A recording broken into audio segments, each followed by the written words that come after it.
Welcome back to the Roundup by News of the Week. I'm your host, Jake Whitwell. This show will try and explain some of the biggest news stories in the UK politics news this week in a way that's less dense and less boring and so more accessible than what you might have already seen. Here's the news. TV News reported on Wes Streeting admitting some patients will be treated in hospital corridors this winter. The Health Secretary said he wishes he could say that people won't be on trolleys in corridors, but the reality is that there likely are already people on trolleys in corridors. He blamed this on the Conservatives and he said he will not pretend that things are great in the NHS when they aren't, but he did promise to consign corridor care to history where it belongs. This comes as the government has announced a consultation on the future of the NHS, which they are hailing as the biggest national conversation about the future of the NHS since its birth. This consultation is part of Labour's plans, which will go along with investment from the budget. It's Labour's attempt at reforming the NHS without chucking money into a black hole. It's the government consulting on people, workers, patients, etc., on changes they would like to see so the investment is not wasted effectively. The Guardian noted employment rights in the UK could cost businesses £5 billion a year. Government analysis has showed that changes to sick pay, paternity leave and zero-hour contracts, as well as admin costs, all total up to cost businesses around £5 billion. The analysis found that possible savings could be found in mental health services, allow people to be in work more and therefore lessen the cost of the sick pay and things like that. Angela Rayner said in Parliament that most businesses are already complying with those changes, which would also reduce the £5 billion. She also espoused the long-term benefits of the policy in that there's better workers' rights, more investment because of better workers' rights, etc, etc, etc. Business groups, though, have said that if implemented too quickly, those changes could bury them under a mountain of additional cost. Other business groups like the UK Hospitality, like UK Hospitality, argued for more consultation with businesses to avoid unintended consequences and said that contracts being banned, like zero-hour contracts, are the bulk of the ones their employees desire and sign up to because they want flexibility in hospitality industries. The Shadow Business Secretary, Tory MP Kevin Hollinrake, said that costs could sink some businesses and called the changes a trade union charter. ITV News detailed the government has announced a review of sentences as prisons come close to reaching their capacity again. The Justice Secretary, David Gauke, I think his name is, it's Gauke, Gauke in my head, told ITV News the prison population has doubled over the last 30 years, and he noted Britain has the highest incarceration rate of any Western country.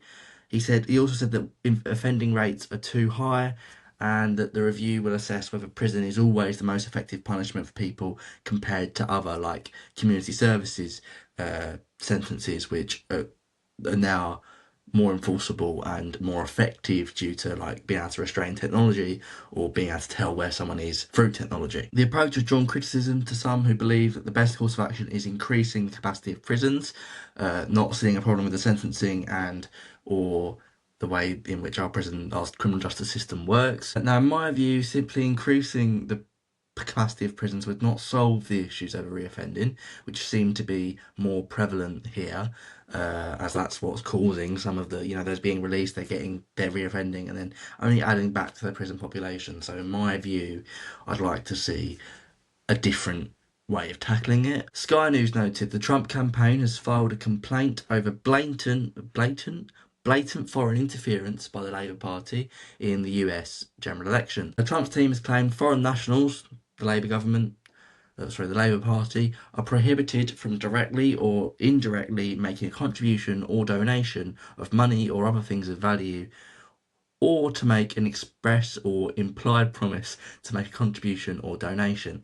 Basically, that means they're not allowed to financially contribute to a campaign or a political person. He's accusing Labour of doing that in their financing of the campaigners that are going over there. So there hasn't been any evidence of anything financial changing hands between Labour or the Democrats, or Labour or the campaigners, or the Democrats and the campaigners. It's alleged that trips by Labour campaigners are self-funded and accommodation is sourced by other campaigners already in the US. Labour has defended this as normal, given that governments have done similar things before. For example, UK conservative politicians like Nigel Farage or Liz Truss have went into the US and spoke at things like the the Republican Party conference, for example. The Independent reported Starmer has scored his first major Brexit reset success after signing a defence deal with Germany. At the deal of just after 100 days of the Premiership, Starmer seems to have won in European negotiations after signing a security deal with the most influential member state of the EU, that being Germany. The plan allows aircraft from the Luftwaffe, Germany's Air Force, to operate in Lossiemouth, again, that's in Scotland, pronunciation could be wrong there as well, a UK base basically, in order to help protect the North Atlantic from the growing threat of Russia. That's set to create 400 jobs for a new munitions factory that's being opened by the German arms giant Rheinmetall, I think. The Defence Secretary has said the agreement represents a major strengthening of Europe's security and has been hailed as a milestone moment for the UK in EU relations. Further comments from the Defence Secretary were that he expects cooperation to be built on in the coming years, and while Labour have used the speed at which the deal has been struck as a political tool showing the intent, the deal has also been praised by others in the UK like the Lib Dems, who have also advocated for further cooperation with the EU previously. The Independent have also detailed that the Health Secretary's fiance has been appointed to a £100,000 position in the Labour HQ, which has sparked a new or fresh cronyism row for Starmer.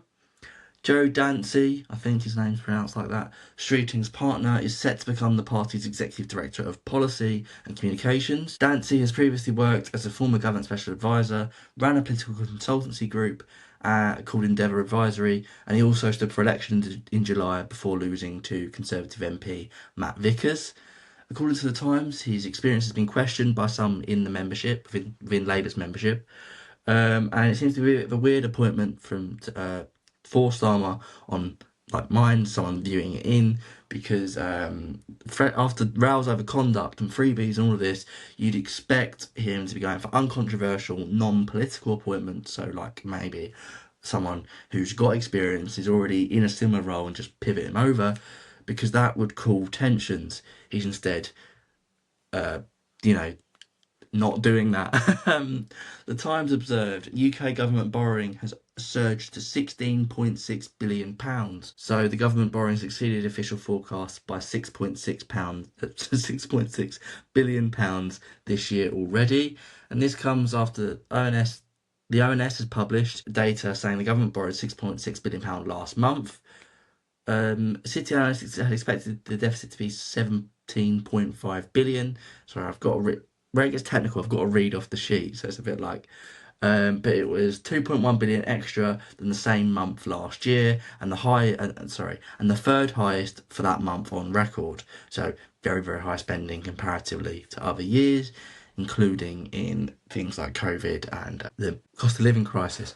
Darren Jones, the chief secretary to the Treasury, has said that the borrowing comes after the £22 billion black hole, but Cara Pessetti, I think her name is, a senior economist at the Resolution Foundation think tank, said the borrowing overshoot so far has reflected government spending being higher than anticipated, which is largely due to public sector pay rises and higher running costs, i.e. not totally that £22 billion black hole they claim has come from the Tories.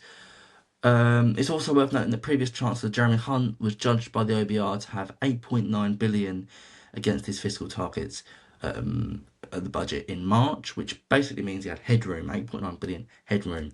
So that's gone. Reuters covered the upcoming budget and said Reeves is set to change debt rules. So we've already covered this on News of the Week in articles and in roundup episodes, but not in very much depth. So Reeves is looking to change debt rules which would allow for extra investment without the need for tax rises. And if that sounds like you're having your cake and eating it too, that's because it is. Changing the mechanism for measuring debt in this case will mean they can take on more debt without raising taxes, and then, without having the downside of taking on the debt, i.e. higher interest rates or the need to raise taxes in order to stop those interest rates going up. And so this was personal finance at this point, would be on your knees begging for intervention because you need help. They're just changing debt rules to allow more spending, basically, under the guise of fiscal responsibility as well. It irks me personally, but that's what's going on. BBC News has also covered the debt rules, so there's more. And Reeves said the debt rule was being changed so that we can grow our economy and bring jobs back to, bring jobs and growth to Britain. The current expectation in the media is that there will still be tax rises and cuts in the upcoming budget, just because of the extent of the public spending, and that 22 billion black hole that we keep hearing about. The measure has been criticised by former Chancellor Jeremy Hunt, who said that increasing borrowing would put up interest rates. And rather than going into the critique itself, a Labour spokesperson said the government won't take lectures from the Tories on how to run the economy, citing the mini budget as a reason for that. Well, there's just that's just the political game plan going on. It's the back and forth that we saw during the election, and we see it all the time. That's what's going on there. In that last bit, anyway. The Telegraph reported on the prospect of a debate over the Tory leadership race, and there were plans for a debate to be broadcast on Sky News, but that broke down due to the Tories being unable to, the rivals being unable to agree terms. There were other bids which collapsed from The Sun and BBC Question Time, and on GB News there was a show where they were interviewed separately, but it wasn't a debate. ITV News came close to holding a debate, but it ended up being Jenrick being interviewed because Badenoch rejected the offer. LBC have put in a late offer, but as it's only 7 days to go before the vote on who becomes Tory leader, it might prove to have come a little bit too little too late, as the issues over agreement seem to be playing this offer too. So it's the same thing that the other offers have suffered from. The Independent noted a Labour MP has said that victims of the infected blood scandal are losing faith in the compensation scheme. So the infected blood scandal, for those who don't know, arose from 30,000 patients receiving blood that was contaminated during treatment between the 1970s and the early 1990s. 3,000 of these people died and many more were injured with lifelong conditions, and they've been campaigning for compensation as a result of that mistreatment for years. The government approved laws and regulations which allowed for claims to be made in August, but there has been no progress yet. That's the problem currently. A second measure which would allow payments to be made is not due till next March, meaning that the first step was somewhat futile, really, because the payments can't be made on the outcomes of those cases. Clive Efford,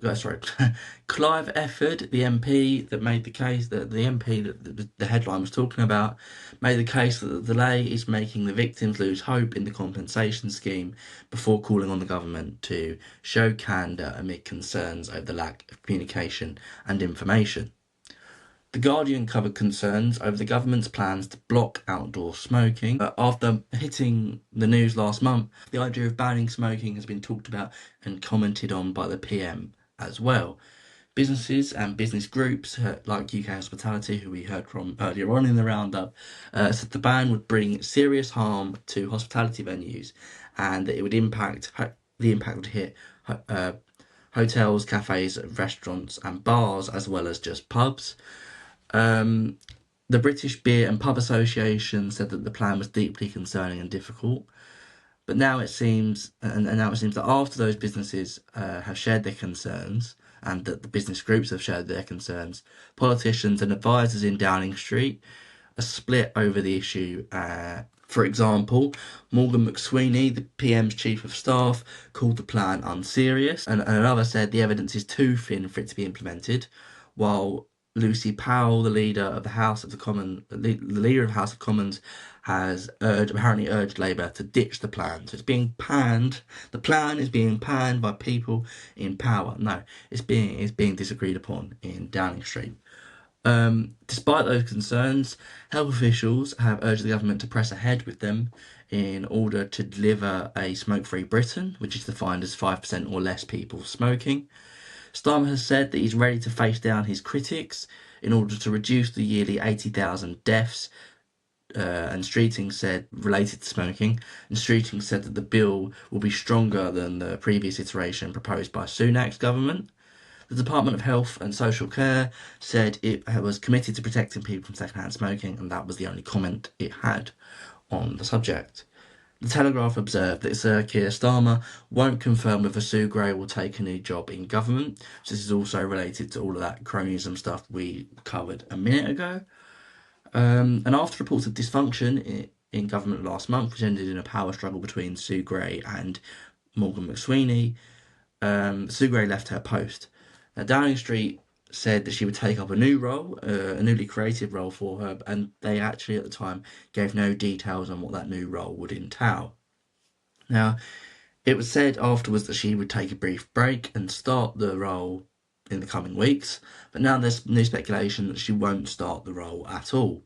Starmer has said he won't comment on individual staff members, and that's probably what we're going to hear from him on the subject, but the speculation is still there and been picked up by the Telegraph as well. The Telegraph had also had another story which reported that Angela Rayner won't say whether government will allow unlimited council tax rises. Right, currently there's a levy in place for councils where they cannot put tax up by more than 5%. That's without voters agreeing on via a local referendum, and if they do, they then get more power to raise tax. Labour have previously claimed there was no plan to increase the levy. Rayner is now saying, well, she won't confirm that. The local government association has called on government to devolve the power more locally, meaning councils could set the rate as they can in Wales, removing that need for a referendum after the 5%. Talking about Wales, though, council taxes have risen more sharply there than in England and Scotland, meaning that people pay more on their council tax as a result of this exact policy. The LGA say this is important due to what they call a funding gap, which according to them is £2.3 billion that hasn't been funded, but that is in councils' running costs. So there's that gap that they need to fill, and this is how they propose to fill it. The Tories are criticising Labour at the moment over this measure, and they're calling it a stealth tax,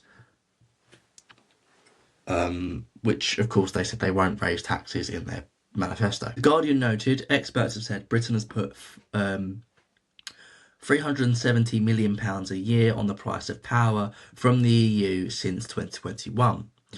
Energy UK, a company representing the energy sector, has called on Starmer to forge a closer relationship with the EU as part of his reset, specifically trading energy.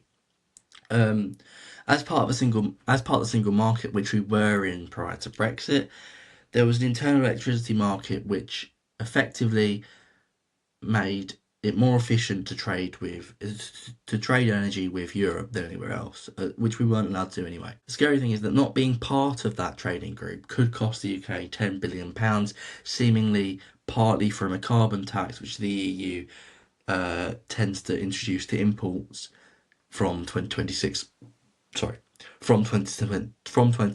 onwards. It does say that Energy UK does say that the UK will become a net exporter of energy by 2030, but those carbon tax barriers will make it harder to fulfil the potential that comes along with that.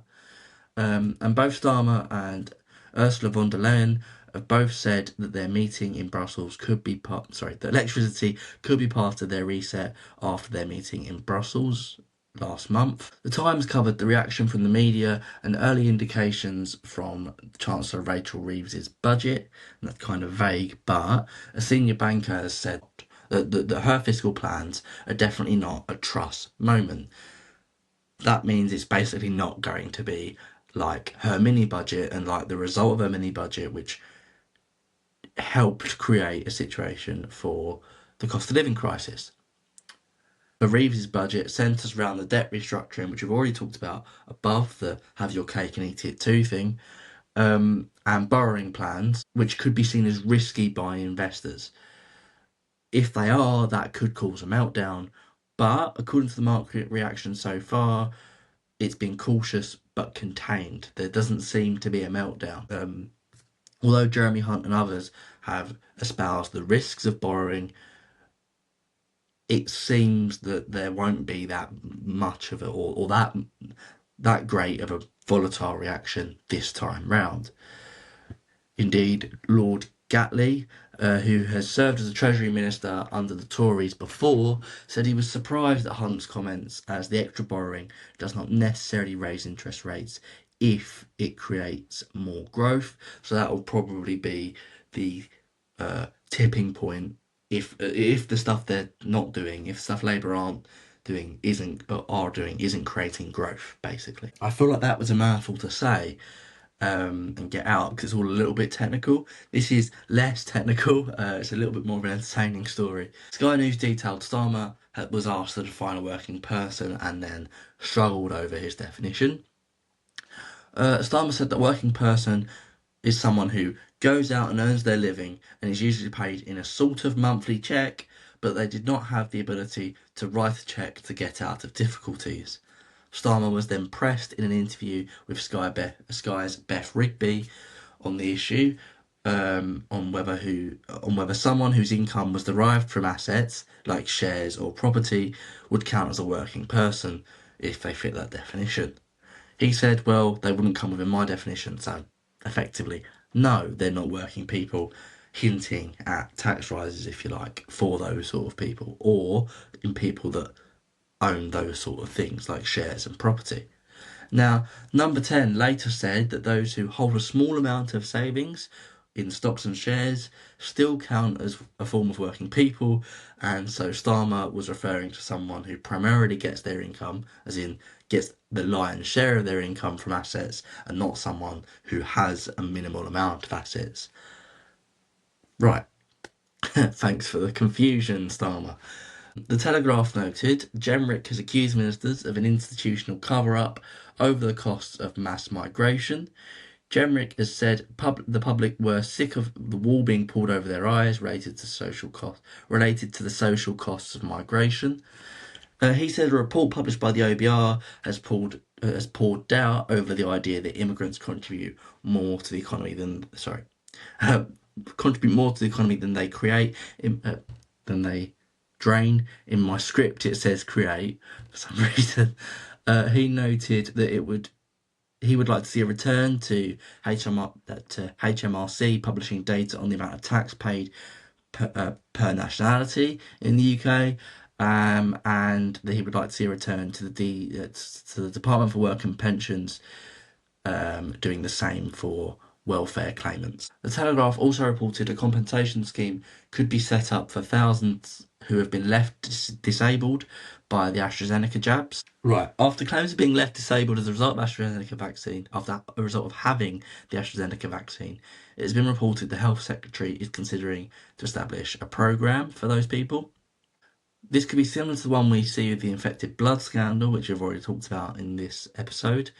The scheme already in place, called the Vaccine Damage Payment Scheme, is reported becoming overwhelmed with those levels of claims over disability. And as far as I can tell, there's already a legal case going on between those affected groups and AstraZeneca. The Health Secretary has met with those representatives of that group and other local MPs, according to a spokesperson from the Department of Health and Social Care, so we'll keep our eye on that one. Sky News detailed Keir Starmer has played down the prominence of reparations in a talk among Commonwealth leaders. At the Commonwealth Heads of Government meeting in Samoa, the Prime Minister has faced mounting pressure from Caribbean countries over the idea of paying reparations from the impact of the transatlantic slave trade. Previously rejected calls for the discussion before going to Samoa, as he said, it would to very long, endless discussions about the past. Starmer sought to centre the focus to the meetings back to the resilience and climate that which affects those nations greatly, being so low-lying. And he said he referred to the paragraph, like to a document written by the heads of those leaders, where only one paragraph in 20 was talking about reparations. However, it's been talked about so much, the reparation side of things, that I hadn't seen anything about the environmental stuff aside from this article, like reading into the article. All the headlines are about the reparations. A lot of those reparations conversations have surrounded non-financial ones like debt relief, for example, or other measures which would ease the burden on those countries and could be seen as a form of, lessening the burden on them,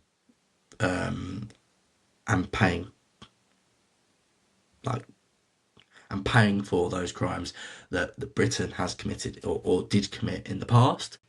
So this is Jake from the future again. Hi. I've just been editing it and I'm just looking at the end right now. I'm right here. That's my beautiful face.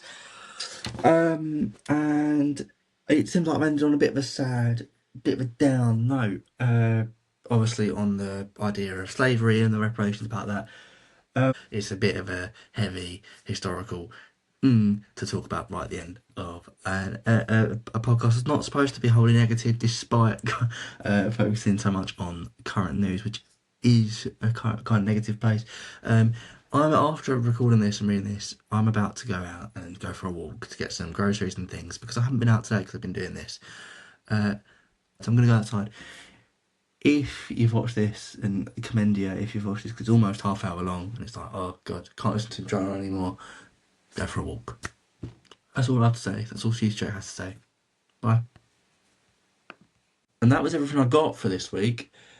It's a bigger one than last week, obviously, so I hope you found it more useful than last week. If you feel like I missed anything, as I might have done, I'm only one person doing this, so it's kind of hard to see everything and talk about everything. Let me know and I'll do something on it. I'll write an article on it, or I'll do a little video somewhere where I explain it a bit more.